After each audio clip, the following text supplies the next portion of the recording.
Alright, sorry I got cut off in the middle of that last example here. We were working on some transformations of this cosecant function, and we had already discussed the three transformations. So we had a vertical stretch, we had a horizontal shrink, and we had a left shift of pi halves units. We were about to look for the y-intercept. So let's take a look at what the cosecant function looks like, and then we'll discuss that intercept. So the cosecant function itself does not have a y-intercept, so let's see if it does once I shift it. Alright, so what we need to do, first of all, is horizontally shrink it. So if I horizontally shrink this, there are going to be two of them in the pi interval. So one's going to be 0 to pi halves, and then we're going to have pi halves to pi. So it's going to be shrunk. Then we're going to, since we're at an asymptote here at pi halves, then we're going to shift it left pi halves. That's going to put that new asymptote from that shrunk version back on the y-axis. So there's going to be an asymptote here. So there's going to be no y-intercept there. That's because of these two factors together. Had only the shift occurred and not the shrink, I would have had one. Notice that if I pick this up and just left shift it by pi halves, then I do intersect at the ordered pair 0, 1. But because of the shrink, where I have to have all this happen twice as fast, so this U shape happens between 0 and pi halves, then I have another one down here before I hit the pi line, I really don't have a y-intercept. I have this asymptote moving over there instead. Okay, so there's going to be no y-intercept for this graph. Now let's talk about its domain and its range. Okay, so first of all, the domain used to be all multiples of pi. So it used to be you can't be n pi. Let's see how that is going to change as we both shrink the x's and as we left shift those x's. So what we'll look at first is the horizontal shrink. And so the horizontal shrink is going to take the original, let me write onto the side over here, it's going to take the original n pi that you're not allowed to be, and it's going to shrink it to n pi over 2, and then it's going to left shift it by pi over 2. And so what we should come out with here is an n pi minus 1 pi, or just n pi minus pi over 2. And because this is not 2 pi, they already had a common denominator, it's going to not matter, because since n, if n is even, when I subtract 1 I'm odd, if n is odd, when I subtract 1 I'm even, I'm going to end up with just pi halves as the values, n pi halves or k pi halves as the values that are excluded. So our domain should be x not equal to k pi halves or k pi over 2. Alright, and then for our range, okay, so our range used to be all values that are either less than -1, down below -1 for range, or values that are greater than +1. And so we're going to change that because we have a vertical stretch factor of 3. So instead it's going to be -infinity less than -3, and then union up from 3 to infinity. Now, sometimes when you have some difficult functions here like cosecant, it would be nice to check the assertions that we have just made. So I'm going to graph this and kind of verify some of the things that we said. So the function that we're graphing is y equals cosecant, y equals 3 times the cosecant function of 2x plus pi. Alright, so one of the things that I want to check is there's no y-intercepts, and I can see that right here. I can also see right away that the range is from 3 up and -3 down. Now I want to check the domain, and right now it's difficult to check the domain because I'm on a 1, 2, 3, a integer scale, and so instead I'm going to take the wrench and we're going to change the x-axis to be in terms of pi. So we're going to do, say, negative 2 pi instead of negative 6 for the smallest value. And instead of 6, let's make it 2 pi. And then, more importantly, we're going to change the step. I don't want it to step by an integer value, 1, 2, 3. I want it to step by a multiple of pi. So I'm going to say I want it to step by pi halves right now. And now I can see it stepping in pi halves increments. And I have an asymptote at pi halves, 2 pi halves, 3 pi halves. That's every multiple of pi halves. I'm not skipping any. It's not just the evens, not just the odds. Okay, and if I let x equal k pi halves, I should, it doesn't understand what k is, I guess. N pi halves? Nope, it's just thinking that is a two-variable equation. So let me do a slider for k first. I can't get a slider, come on. Well, I'll work on that.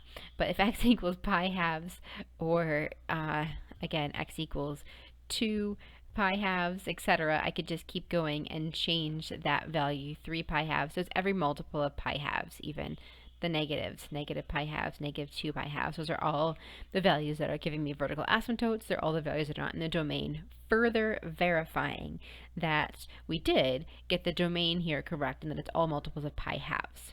Okay, so the argument for this is, again, I was taking the original n pi, horizontally shrinking it by a factor of 2, so dividing it by 2, and then left shifting it by pi halves.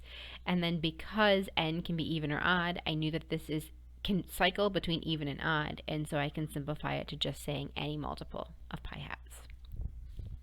All right, so that's the thoughts there. Now, our last one of these transformations, we're looking at a secant graph. So this base function is going to be secant of x. And there are a couple different transformations. The first one I see is a vertical stretch or shrink. And so because 3 halves is larger than 1, it's going to be a stretch. So it's a vertical stretch by a factor of 3 halves. If it was a different fraction, like 2, oh no, I'm so sorry, what was I showing you? Some kind of test. My mouse had hit the wrong spot, so I apologize that you couldn't see that. And you got to look at an O39 test for a second, so gotta watch where my mouse is. Anyway, I was saying that, look at the secant function.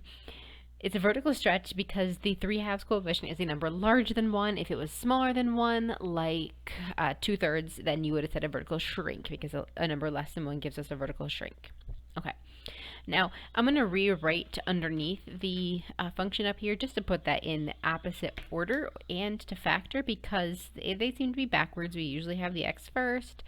So this is the same thing as 3 halves times the secant of, let's see, if I put the negative 2 halves x first, it would be then plus 3 pi. But now I'm going to factor that negative 2 out. So it's negative 2 times x. If this is plus, that's going to be minus, because 2 negatives make that 3. And then we're going to say 3 pi over 2. And then if we distribute that over 2, of course, because if we distribute that 2 back in there, they're going to cancel and give us back that positive 3 pi. Okay, so let's get to our next part of the transformation. That negative on the inside on x, its own transformation. It's going to be reflected across. All right, so if we have a negative inside the function, we are horizontally reflecting it. And so if I'm horizontally reflecting it, it's going to be across the y-axis.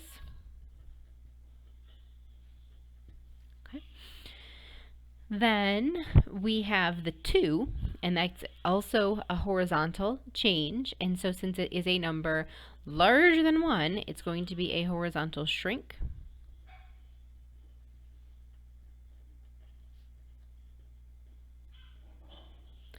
And then finally we have our minus the 3 halves in there, so that is going to be a right shift of 3 halves. Okay. So, with all of those changes on there, what has happened to a y-intercept and what has happened to the domain and range?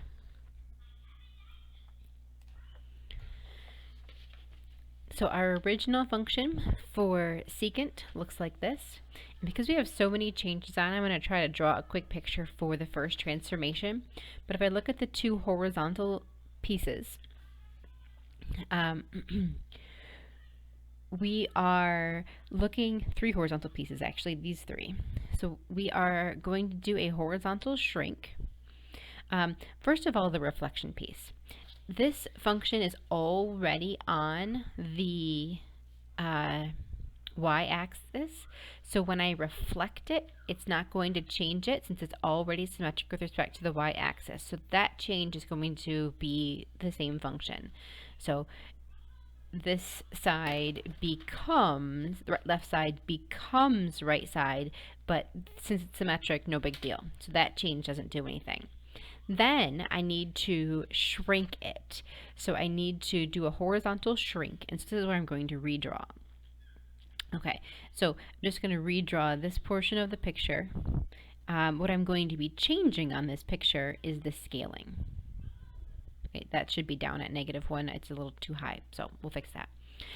So what I'm changing is the scaling when I shrink it.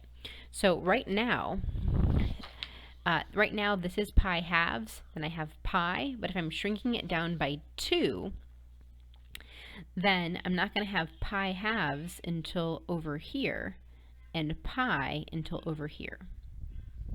Okay?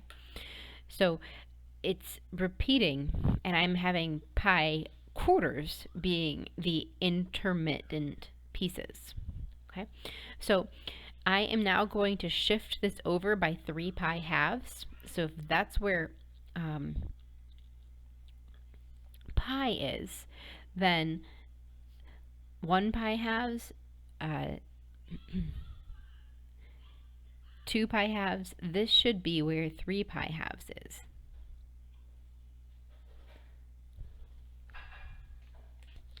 Sorry, I have that pi mislabeled. It's right there because the multiples of pi were currently on the x-axis. When I have them, this marker is going to be at pi halves, this marker is going to be at 2 divided by 2 is 1 pi, and then the 3 pi halves is going to be over here. So that is all going to shift over to the right or left. Sorry, we have right, so we're actually over here, shifting to the right. But because of the symmetry, it's the same thing happening over here as well.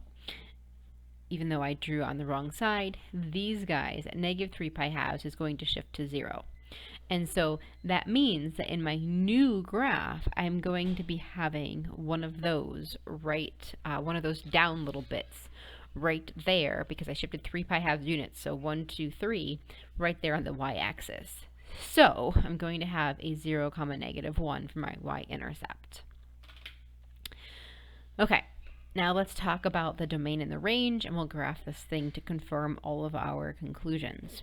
So our domain, the original domain of the secant function was all x not equal to pi halves over 2 plus n pi, so odd multiples of pi halves. Okay, and we have taken those and we have reflected them. So the first thing, reflection doesn't matter, that didn't change anything in this case. So we're going to look at that horizontal shrink. I forgot to write my by a factor of 2. So if I shrink that by a factor of 2, so it's my pi halves plus n pi, but I shrink that by a factor of 2, that's going to be pi quarters plus n pi halves. And then I have to right shift it by 3 pi halves. Okay, so this 3 pi halves plus 1 pi half is 4 pi halves. So I have pi fourths plus 4 pi halves, or 2 pi. Wait, is there an n?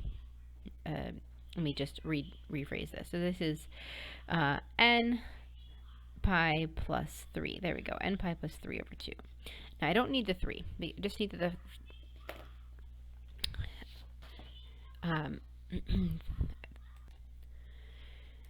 I just need that we have some odd multiples of pi fourths there. So our domain is going to be x can't equal odd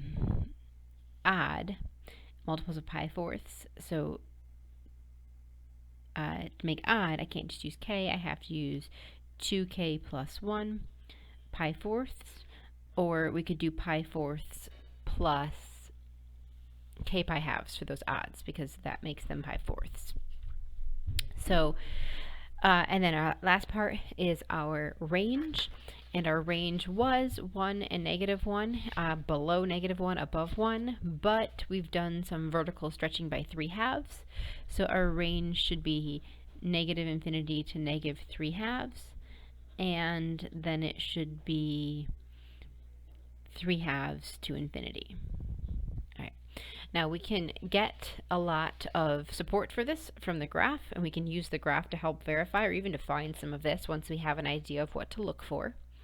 So if I go over to my graph just to verify what's going on, we were looking at y equals 3/2 of the secant of 3 pi minus 2x.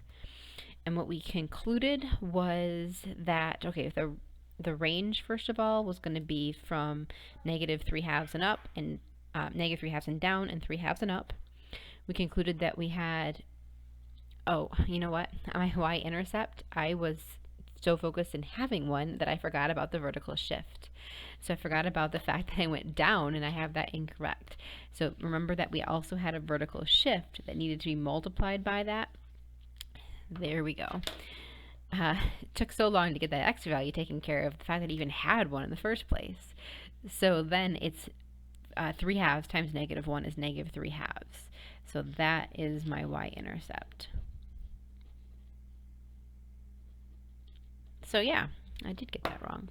But we were very close. We were on track with having one in the first place because of those shifts. It didn't originally have one, but with that particular set of transformations, now it does. That's why I'm checking. Okay, and then let's see what we did for our domain. We said it was odd multiples of pi fourths. So if I try the first one, pi fourths. If I try the second one, 3 pi fourths. I should be seeing that these are the asymptotes for this function, just the odd pi fourths. And if you go on to the negative side, you're going to get the same thing, right? Any odd multiple of pi fourths. Okay, so we did get the domain on there, and then the range, we did remember to catch the 3/2 portion on there. We just missed it on that one spot in the y-intercept. All right.